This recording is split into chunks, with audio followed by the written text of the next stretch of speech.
kelionė yra beveik taip pat malonu, kaip ir iš tikrųjų ją vykti. Ir vien tik galvojimas apie puikią malonę patirtį yra malonus. Todėl tęsime kelionę aplink Lietuvą. Ką tik atvykome į Pagėgius. Pagėgiai, kaip žinia, yra miestas vakarų Lietuvoje, Klaipėdos krašte, Tauragės apskrityje.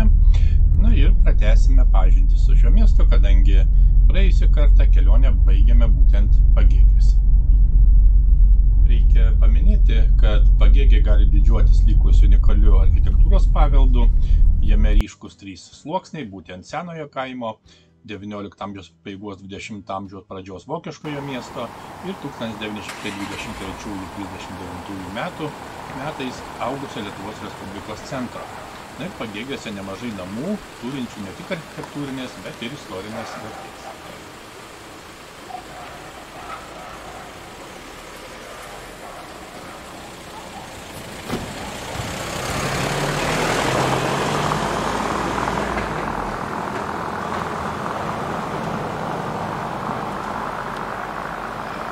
Šiandien yra rugsėjo 1 diena, vėl sekmadienis ir tęsėme kelionės aplink Lietuvą.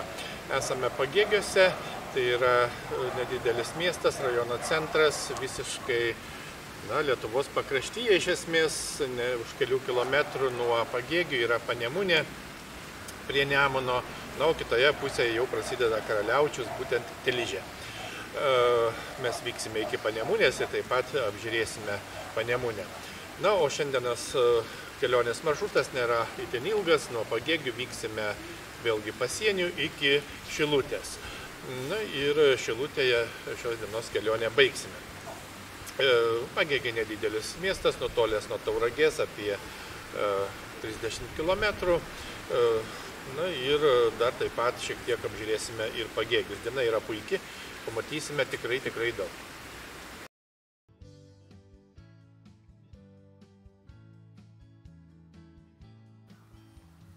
Apžiūrime Evangelikų liuteronų bažnyčią, kuri yra miesto centre. 1931 metais Pagėgių bendruomeniai buvo pripažintos savarankiškos parapijos teisės. Religinė bendruomenė buvo uždaryta 1948 metais. Liuteronų bažnyčia nugriovus jos bokštą buvo pertvarkyta į kino teatrą Komjaunuolis. 1989 metais liuteronų religinė bendruomenė buvo vėl pripažinta, o bažnyčia grąžinta bendruomeniai.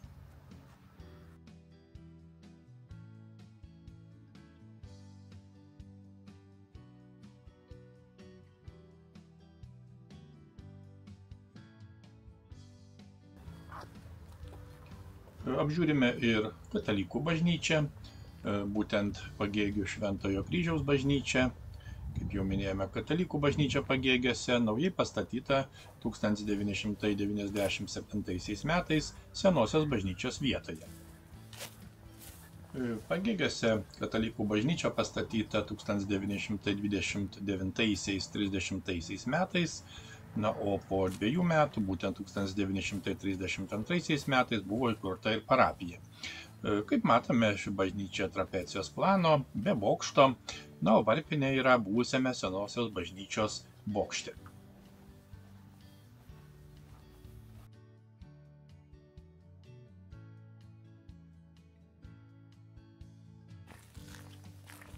Apžiūrime buvusią Antrojo pasaulinio karo belaisvių stovyklą po atviru dangumi. Tai yra Buchenvaldo koncentracijos stovyklos filialas Hoflager 53, įkurtas 1941 metais Pagėgių miške į šiaurės vakarus nuo miestelio. Ši stovykla veikė iki 1943 metų. 36 hektarų teritorijoje nuo bado, šalčio ir nepakeliamų būties sąlygų žuvo daugiau kaip 10 000 karo belaisvių.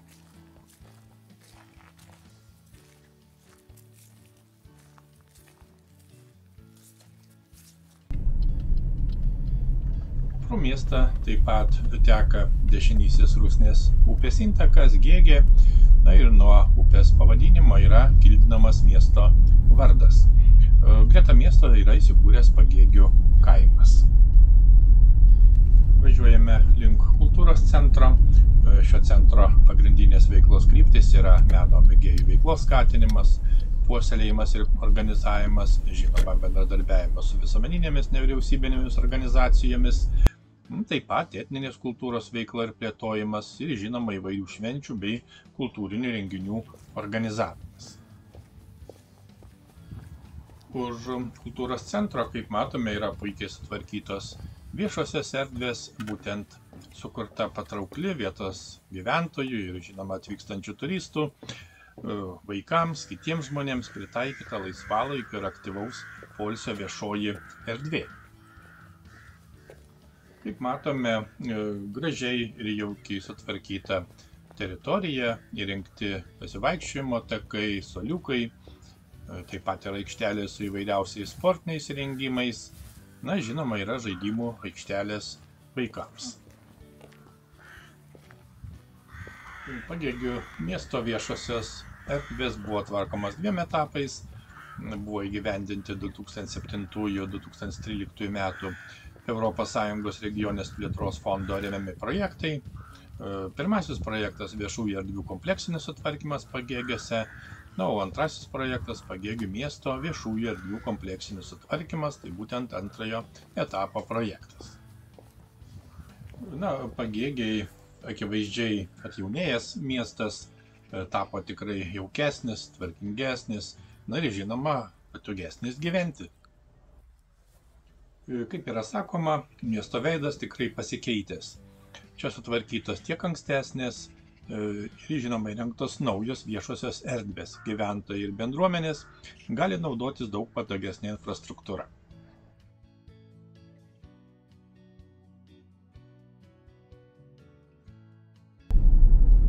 Tęsėme kelionę toliau ir vykstame link Panemunės. Nuo Pagėgių iki Panemunės yra maždaug 6 kilometrai, taip kad yra visai netoli. Privažiuojame Panemunę. Panemunė nedidelis miestelis Vakarų Lietuvoje, Pagėgių savivaldybėje į pietus nuo Pagėgių. Ir tai yra mažiausias Lietuvos miestas ir vienintelis beje miestas neturinti savo seniūnijos. Panemunė priklauso Pagėgių seniūnijai. Panemunė įsikūrusi prie kelio Ryga-Šiauliai-Tauragė-Karaliaučius, yra įrengtas Panemunės miestelio rytinis aplinkelis, na, šalia teka Nemuno upė, o kitoje upės pusėje yra Tilžė. Na ir link Tilžės veda Karalienės Luizės tiltas, kuris yra 416 metrų ilgio. Gyvenvietė žinoma nuo XIX amžiaus iki Antrojo pasaulinio karo priklausė Tilžės savivaldybei kaip miesto rajonas. 20 amžiaus pradžioje per miestelį buvo nutiestas Tilžės Pagėgių Smalininkų siaurasis geležinkelis.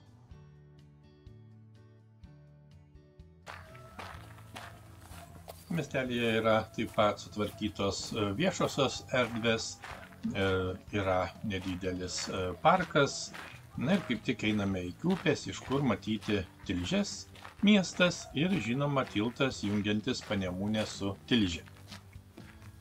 Reikia pasakyti, kad Karalienės Luizos tiltas buvo pastatytas 1907 metais. 1920 metų pradžioje, atskyrus nuo Vokietijos Klaipėdos kraštą, 1923 pradžioje, jam prisijungus prie Lietuvos, Panemunėje buvo įrengta Lietuvos muitinė, na taip pat pasienio policijos postas ir kitos įvairios įstaigos. 1939 metais Klaipėdos kraštą užėmus nacistiniai Vokietijai, Lietuvos įstaigos buvo likviduotos, na, o iš Panemunės į Didžiąją Lietuvą pasitraukė daug gyventojų. Panemunė vėl tapo Tilžės priemiesčiu. 1944–1945 metų pradžioje ties Panemunė vyko mūšiai dėl Tilžės. Na, o sovietinės okupacijos dešimtmečiais Panemunė buvo nugyventa ir tik Lietuvai atgavus nepriklausomybę čia vėl įkurtas valstybinės sienos perėjimo punktas su muitinė. Beje, kuomet kalbame apie Panemunę, nereikėtų supainioti, kad Panemunė taip pat yra vadinama Kauno miesto dalis, būtent Nemuno kairiajame krante. Na, dar kartą reiktų paminėti, kad 2015 metais buvo pastatytas naujas tiltas per Nemuno upę, na ir taip pat aplinkkeliai aplink miestus.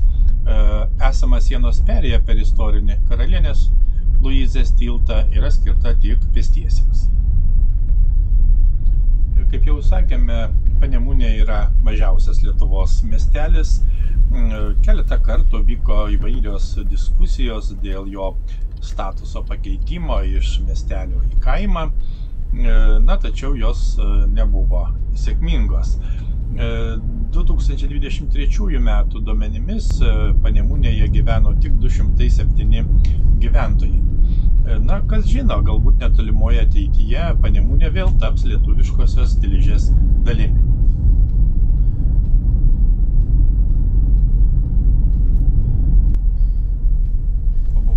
Panemunėje važiuojame toliau. Na ir kaip matome priekyje yra ir geležinkelio tiltas per Nemuną. Tiltas buvo pastatytas Vokietijos imperijoje 1872-75 metais. Jo ėjo Klaipėdos Tilžės geležinkelis. Na, sovietmečio tiltu vykdavo keleivinių traukinių eismas ir jis buvo ruože Pagėgiai Tilžė. 2022 metais prasidėjus Rusijos invazijai į Ukrainą, dėl sankcijų eismas tiltų yra apribotas.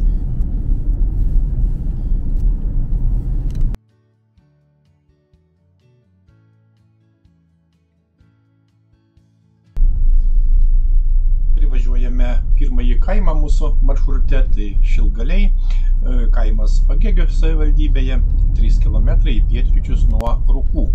Dešiniajame Vilkos upės krante ir į vakarus nuo kaimo ji įteka į Gėgę.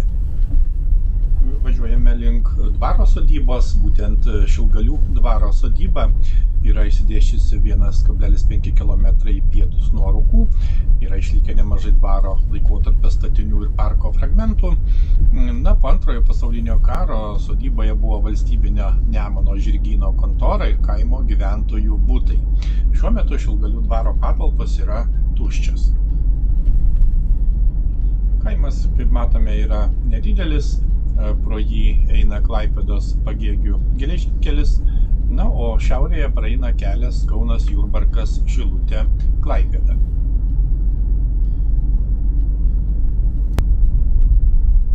Netrukus įvažiuojame į Rukų kaimą. Rukai tai nedidelis kaimas Pagėgių savivaldybėje, prie Klaipėdos Pagėgių geležinkelio, na ir prie kelio Kaunas Jurbarkas Šilutė Klaipėda. Yra dvi kaimo vardo kilmės versijos. Viena sako, kad kaimo vardas kilo nuo pavardės Rūkas, o kita nuo dažnai čia tvyrančių rūkų, būtent Rūko.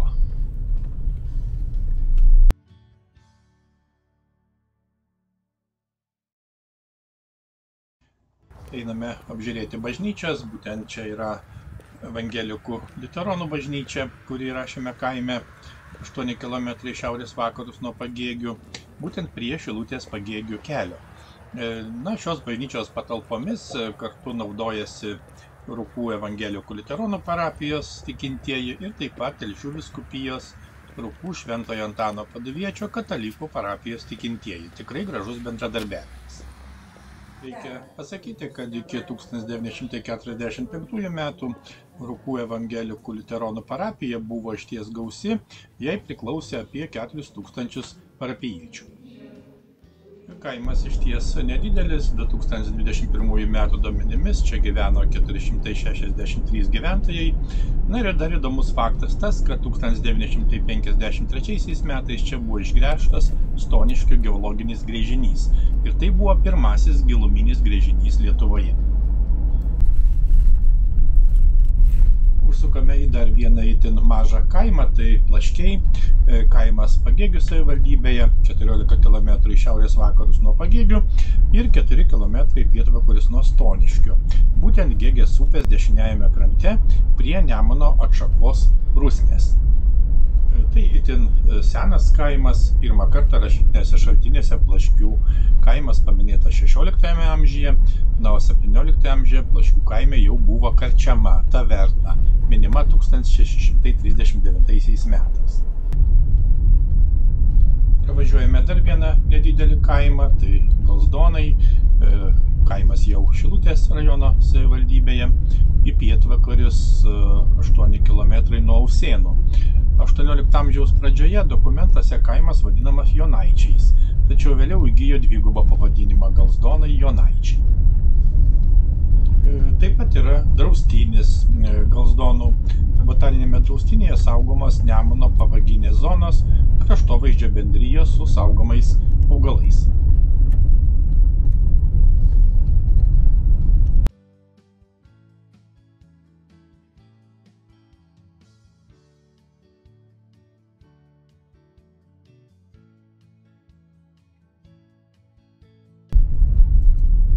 Užsukame į Šilininkus, tai kaimas Šilutės rajono savivaldybėje 18 km nuo Šilutės, šalia Nemuno upės. Įsikūręs kaimas pasienio zonoje, šalia Raliaučiaus srities. Ties Šilininkų kaimų didžiąją vietos dalį sudaro miškai.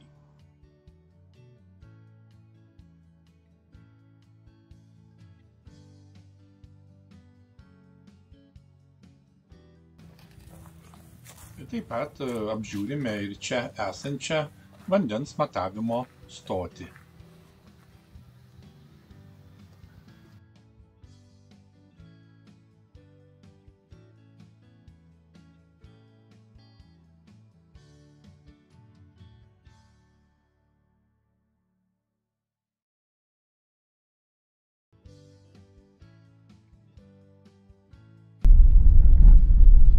Užsukame į dar vieną kaimą, tai Paleičiai, kaimas Šilutės rajono savivaldybėje netoli Nemuno.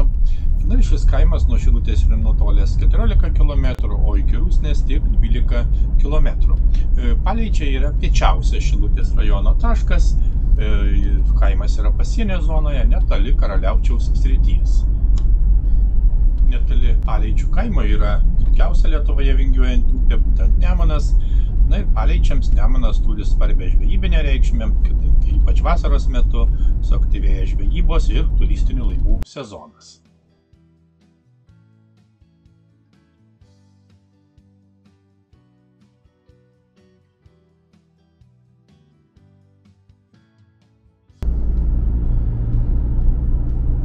Pagaliau pasiekėme Rusnę.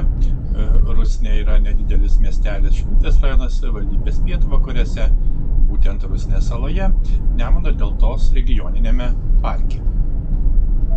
Kaip tik važiuojame Rusnės tiltu, būtent Rusnės tiltas, prieškario vadintas Peterso tiltu, gelžbetoninis tiltas vakarų Lietuvoje, būtent Šilutės rajono Rusnės miestelyje.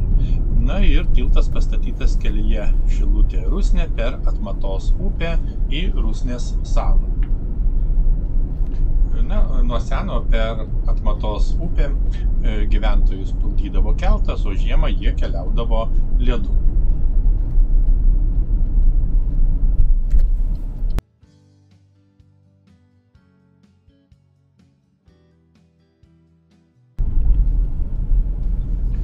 Rusnės miestelio pavadinimas yra vandenvardinis vietovardis, susidaręs nuo Rusnės upės.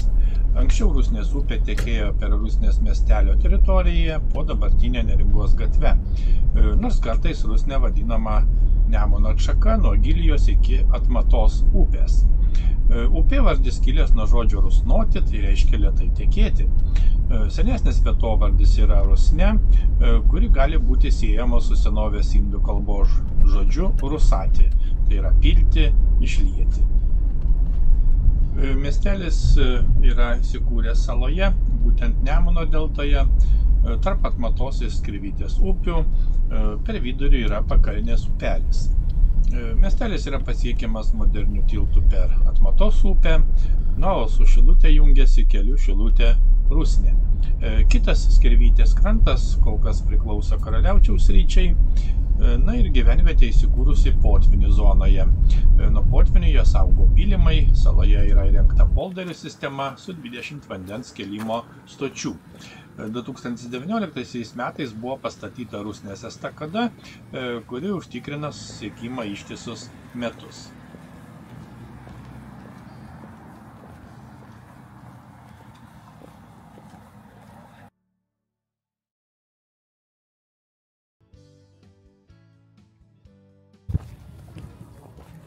Jau 1892 metais buvo pradėtas svarstyti tilto per Atmatą klausimas.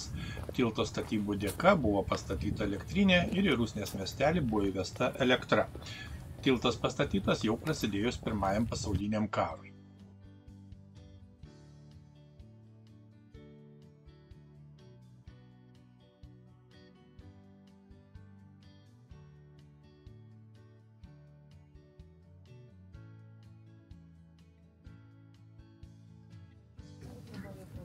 Rusnėje 2015 metais buvo atidengtas paminklas Indijos nepriklausomybės didvyriui Mahatmai Gandžiui ir šiame miestelėje gimusiam jo draugui, žydui, architektui Hermanui Kallenbachui.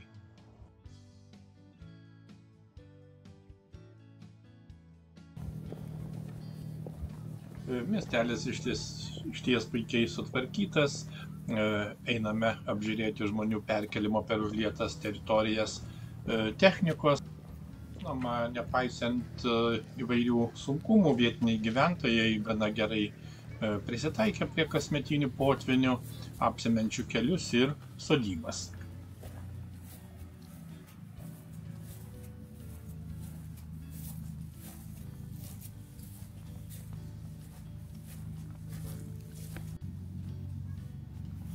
Užeiname į vieno tokio autobuso vidų. Čia galima rasti įvairios įdomios informacijos apie Rusnės miestelio žmonių gyvenimą, jų veiklą, kasdienybę. Taip pat matome nemažai įvairių nuotraukų, kurios atspindi vietinių žmonių gyvenimą.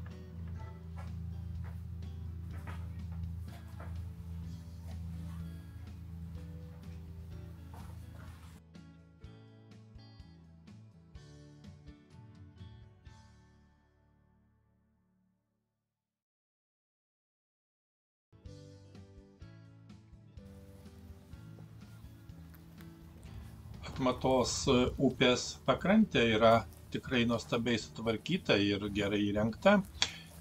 Rusnėje apskritai gausu suoliukų. Suoliukus Rusnės gyventojai skyrė ne tik artimiems žmonėms. Vienas iš jų yra skirtas ne kam kitam, o Rusnės potviniams. Gamtos grožis čia tikrai sunkiai apsakomas. Galbūt jausmą geriausia apibūdina tai, kad tiesiog labai norisi ant vieno iš takelio suoliukų tiesiog prisėsti ir pailsėti.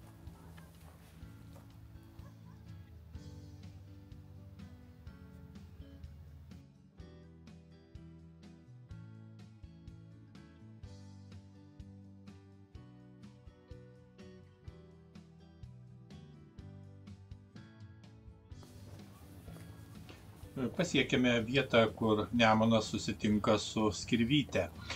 Skirvytės upės viduriu eina Lietuvos Respublikos ir Rusijos Federacijos, būtent Karaliaučiaus srities siena. Skirvytė prasideda ties Rusnės miesteliu, kur Nemuno šaka Rusnė dalyjasi į Skirvytę ir Atmatą.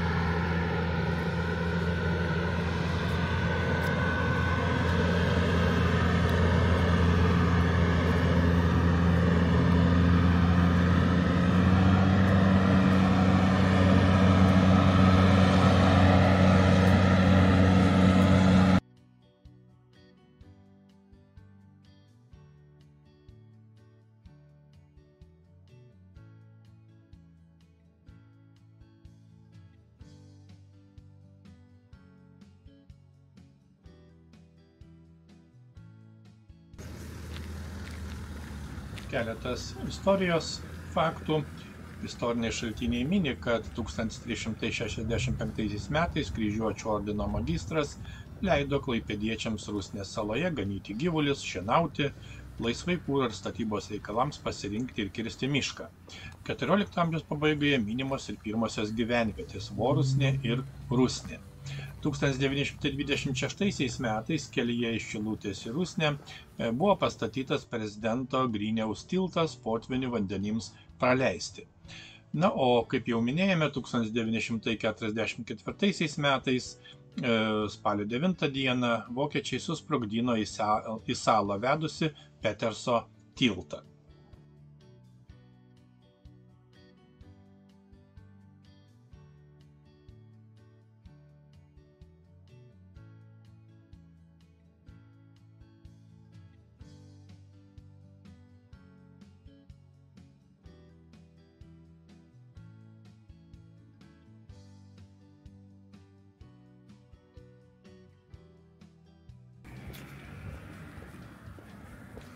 Rusnės salos plotas yra 47 kvadratiniai kilometrai.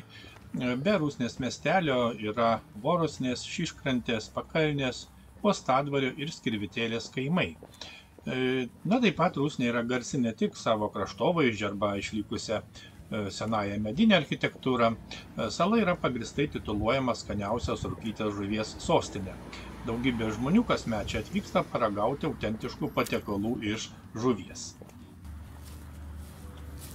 Taip pat apžiūrime Rusnės evangelikų liuteronų bažnyčią.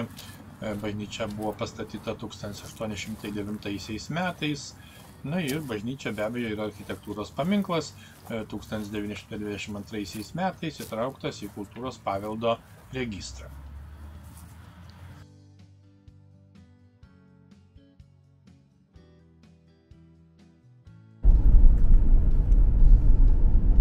Rusnė yra didžiausia Lietuvos sala. Čia tikrai yra įvairių vandens ir sausumos pramogų, atitinkančių įvairius atvykstančiųjų pomėgius.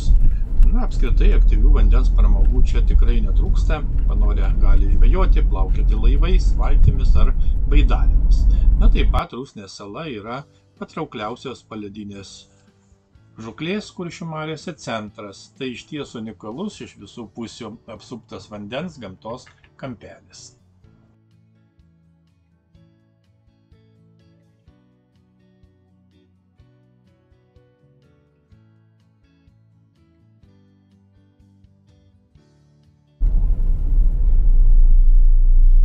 Rusnės sala yra žemiausia Lietuvos vieta, esanti žemiau jūros lygio. Istorinėme Rusnės centre galima pamatyti autentišką medinę architektūrą, ryškių spalvų pastatus su ornamentais puoštomis langinėmis. Na, o jūrų takas veda per Šilutės miestelį, kur galima pamatyti Rytų Prūsijai būdingą architektūros stilių.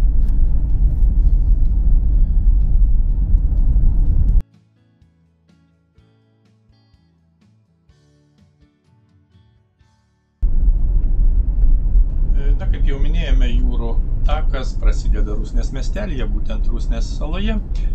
Jis Neringos ir Jukštaičio gatvėmis išveda į Rusnės pakrantės promenadą, kuri driekiasi Pakalnės upe, būtent viena iš Nemuno deltos atšakų. Toliau jūrų takas veda per Rusnės uostą iki pat Pakalnės kaimo, vingiuodamas Rusnės polderių pylimais ir atverdamas gražius vaizdus į spalvingą salos užstatymą. Pabuvoti saloje ir apžiūrėti Rusnę neįmanoma per porą valandų. Tam neužtektų ir visos dienos. Juolab, kad Rusnė tokia skirtinga įvairiais metų laikais. Tad tikrai verta čia dar ir dar sugrįžti. Mūsų maršrutas tęsiasi, važiuojame toliau iki galutinio šios dienos maršruto taško, būtent Šilutės miesto. Nuo Rusnės iki Šilutės yra maždaug 9 kilometrai.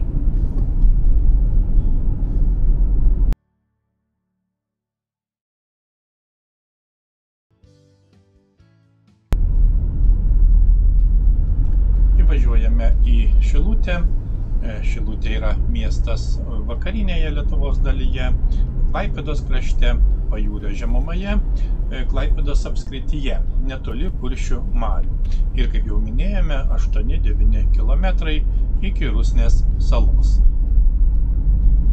Miestas yra nutolęs 50 km į pietus nuo Klaipėdos.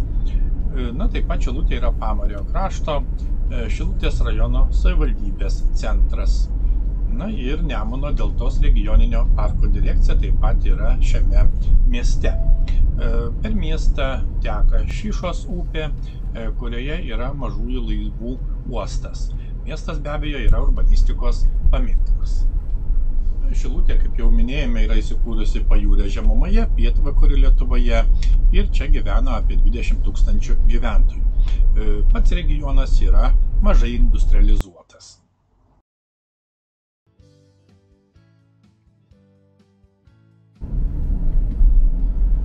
Miestui pradžią davė keletas kaimų ir kaimai, iš kurių buvo suformuotas dabartinis miestas, vadinosi Šilo Karčema, minima nuo 1511 metų. Taip pat Verdainė nuo 13 amžiaus ir Žibai minimi nuo 1540 metų. 1511 metais Jonui Talatui buvo patvirtinta teisė įsteigti smuklę ir valdyti aplinkinius miškus bei pievas tarp Klaipėdos ir Tilžės prie Šyšos upės. Smuklę žmonės pavadino Šilo Karčema. Netrukus atsirado dar kelios smuklės, apie kurias ėmė burtis žvejai, prekybininkai ir amatininkai.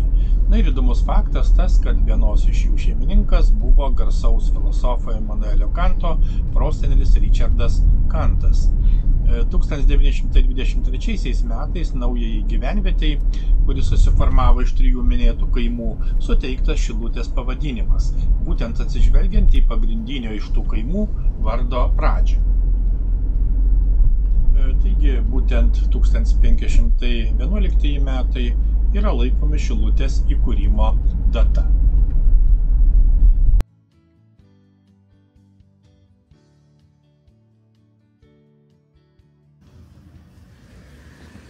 Žiūrime Šilutės Šventojo Kryžiaus bažnyčią, tai yra katalikų bažnyčia.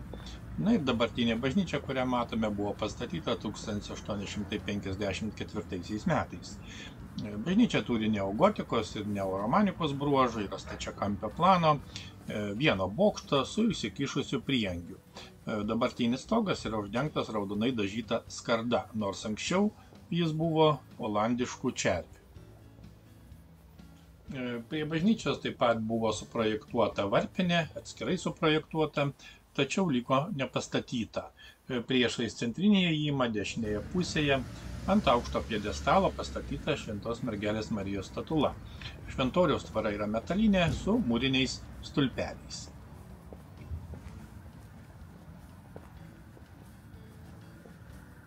Taip pat matome ir paminklą Hermanui Zudermanui, garsiam vokiečių rašytojui ir dramaturgui, kuris gimė 1857 metais Macikų kaime netoli Šilutės. Čia gyveno 12 metų.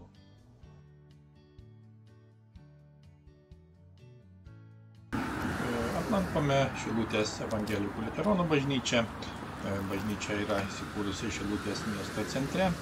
Įdomus faktas tai, kad bažnyčios bokšto aukštis siekia net 50 metrų, o bokšto laikrodis yra didžiausias Lietuvoje. Jo ciferblato skersmuo net 2,5 metro. Bažnyčios stilius neogotikinis, šiam stiliui būdinga griežta plokštuminė kompozicija ir saikingos modernizuotas neogotikos formos. Šilutės bažnyčia buvo laikoma viena gražiausių Rytų Prūsijos evangelikų liuteronų bažnyčių.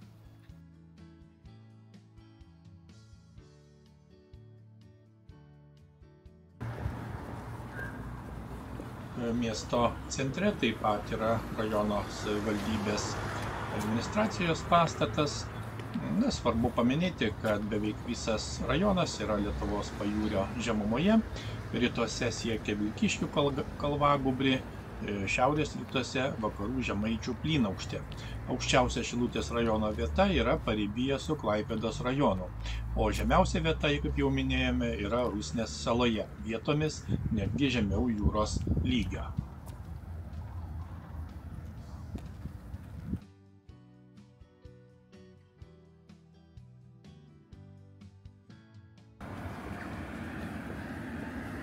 Kitoje gatvės pusėje matome modernų kultūros centro pastatą. būtent Šilutės kultūros ir pramogų centras, modernus, kūrybiškas, į bendruomenės poreikius orientuotas laisvalaikio ir meno kupinas centras. Centras yra įsikūręs pagrindinėje Lietuvininkų gatvėje, ir pirmiausia žavi unikalus pastato dizainas.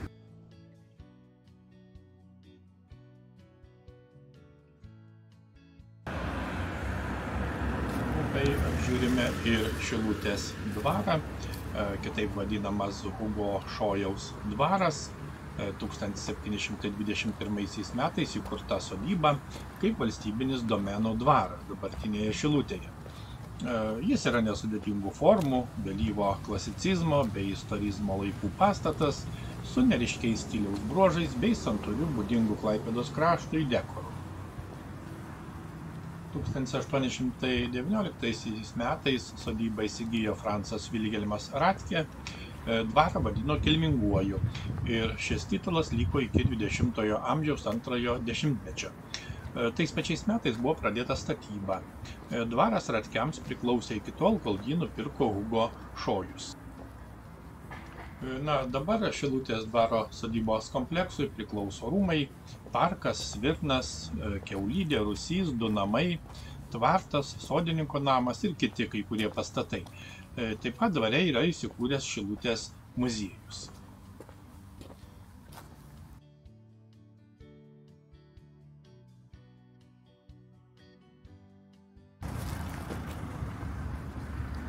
Šilutės miesto istorinė dalis yra mišraus plano, ryškus savaiminės raidos ir planingo formavimo samplaikos bruožai, kurie susidarė susijungus įvairių laikų susikūrusioms ir nevienodai didėjusiams gyvenvietėms. Būtent Verdainės, kuri buvo linijinio plano, Šilo Karčemos Ryžibų, kurios taip pat abi skirtingų formų spindulinio plano gyvenvietės.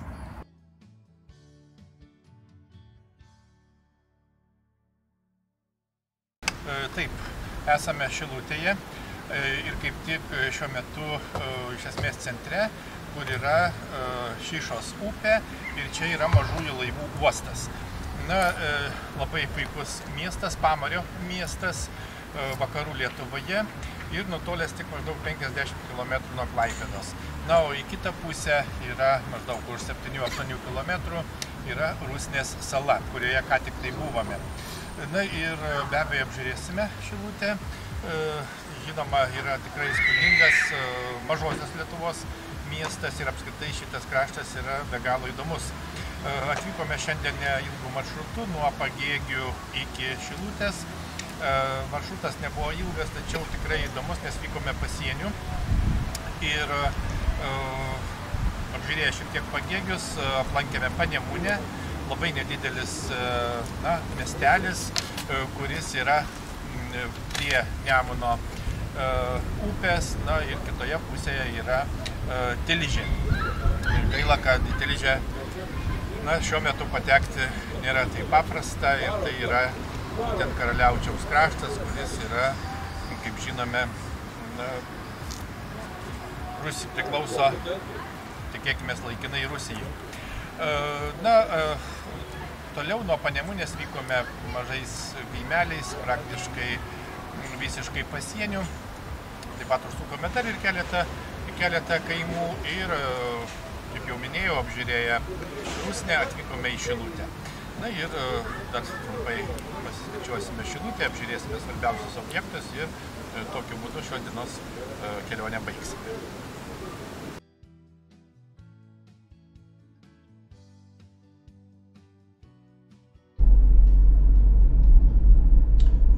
Taip pat svarbu paminėti įdomų istorinį faktą, būtent Šilutės Seimo deklaracija, arba oficialiai vadinama Klaipėdos krašto Seimo deklaracija.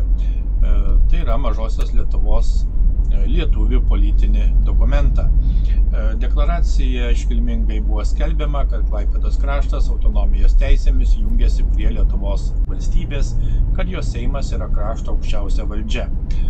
Dokumentas įgaliojo gelbėjimo komitetą rūpintis, kad Antantė kuo greičiau pripažintų Klaipėdos krašto prisijungimą prie Lietuvos Respublikos. Ši deklaracija neabejotinai turėjo didelį poveikį Antantės sprendimams dėl Klaipėdos krašto prisijungimo prie Lietuvos valstybės. Na, dar keletas įdomių dalykų apie Šilutę. 1995 metais buvo patvirtintas dabartinis Šilutės miesto herbas. 2011 metais Šilutė buvo išrinkta Lietuvos kultūros sostinė. Na, o 2013 metais Šilutės evangelikų liuteronų parapija šventė 100 metų jubiliejų.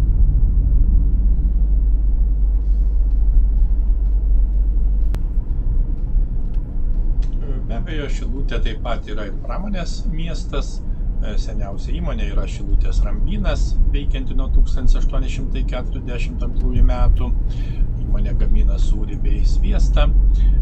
Šilutės baldai, įmonė įkurta 1890 metais. Na ir įmonė parduoda daugiau kaip 90% savo produkcijos į užsienio šalis. Taip pat Šilutės durpės veikia nuo 1882 metų ir eksportuoja kasmet po 50 000 kubinių metrų durpių. Žinoma, veikia ir kitos įvairios verslo įmonės. Apžiūrėjome tik menką Šilutės miesto dalį ir aplankėme tik keletą svarbesnių objektų. Kaip visada, viskam reikia daug laiko.